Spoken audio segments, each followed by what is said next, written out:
afternoon I am telling about a special, the Son of Man.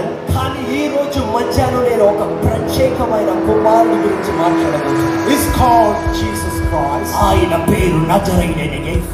He was born. ఆయన పుట్టాడు. He crucified.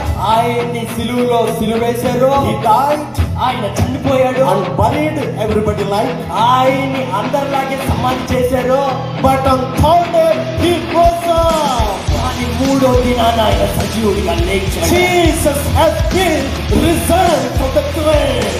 యేసు ప్రభు సమాధి నుంచి లేవనెత్తబడ్డాడు. That is the difference between Jesus Christ and other prophets in this world. యేసు ప్రభుకి అలాగే లోకంలో ఉన్న ప్రతి ఒక్క వ్యక్తికి వ్యత్యాసం ఏంటంటే యేసు ప్రభు మరణం నుంచి లేచాడు. Everybody chapter is closed when he or she dies.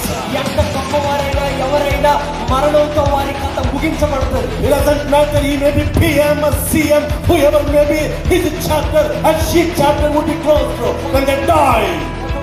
PM కావచ్చు, CM కావచ్చు, వాళ్ళు ఎవరే కావచ్చు, వారి చనిపోతే వారి కథ ముగించబడుతుంది. There is no man has ever defeated the death in this world. ఈ ప్రపంచంలో ఏ మనిషి మరణాన్ని జయించలేదు. Everybody chapter would be closed when they die. ప్రతి ఒక్కరూ చనిపోయినప్పుడు మరణంతో వారి కథ కూడా ముగించబడింది. But Jesus Christ, he himself defeated the death. కానీ యేసు ప్రభు ఒక్కడే నజరేయుడైన యేసు, సమాధి ముళ్ళును విరిచిన యేసు, అది యేసయ్య ఒక్కడే.